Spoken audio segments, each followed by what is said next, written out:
She joins us now. So, Slee, last night when we spoke, it did seem very likely that we were going to have more protest action today. Just talk us through what has been happening in the last 24 hours.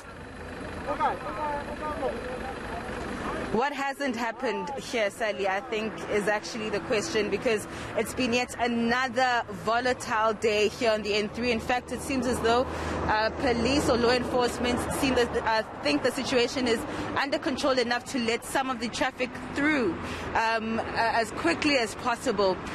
Earlier on, we saw yet another standoff, yet more running battles. You can see up on the hill there, protesters actually hurling rocks and stones at the motorists. Many of these cars will probably choose to turn around if they cannot make it through this particular bend. But as you can see, the situation remains very, very tense here. We know that earlier on, during the running battles between the police as well as protesting residents, a truck was petrol-bombed and another capsized on the highway. So it's very much a similar situation to what we've been seeing over the past couple of days. Residents did promise to intensify their protest action, and we've certainly seen that today once more.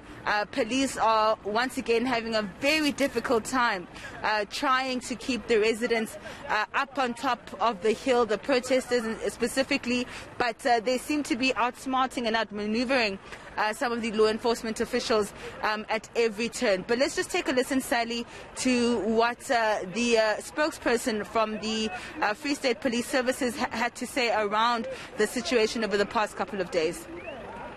The police are still monitoring the situation in and around various places in Harrismith, Tsiame, Kalanyoni and Magolokweni village with unpredictable violent protests. Last night, 15 June, a total of 6 people were arrested pending violent protests on N3, wherein road was barricaded with rocks and burning tires, which were later removed.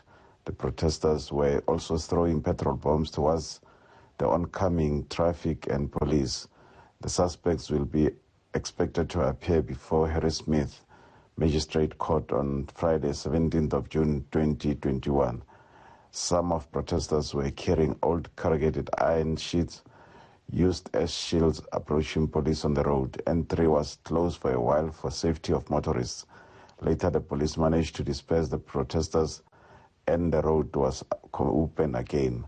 Other incidents were later reported where a truck was thrown with petrol bomb on N3, but fire personnel managed to set the fire off. The situation is very tense in and around Harrismith, warning to motorists to be vigilant when approaching N3 and N5 roads. All right, so Slee, we are with you, keeping a close eye on what's happening on that hill. And certainly compared to this time yesterday, the protesters are much closer to the highway.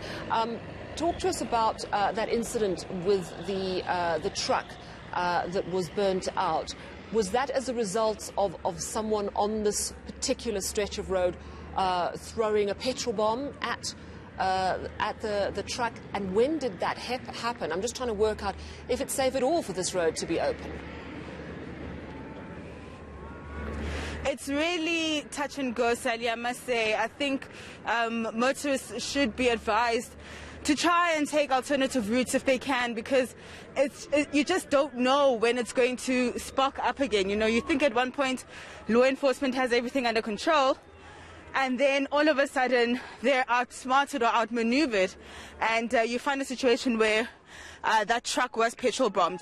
From what we understand is that, of course, traffic is being stopped going north or south on this particular bend, and it seems as though where this particular truck had stopped, there was no law enforcement officials there manning that particular area.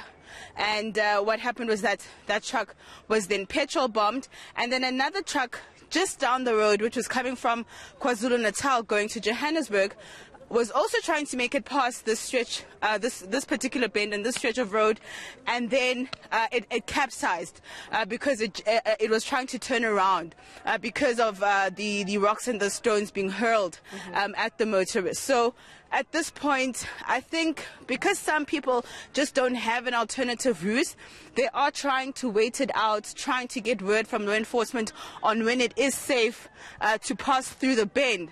But, motorists are actually just being advised to be vigilant, and if they can avoid this route, to do so. Because as you can see, it's continuous. It's never ending.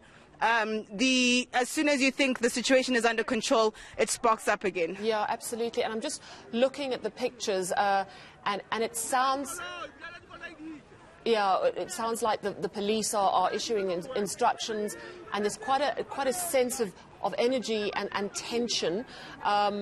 The rocks being thrown, intermittent rubber bullets are being fired.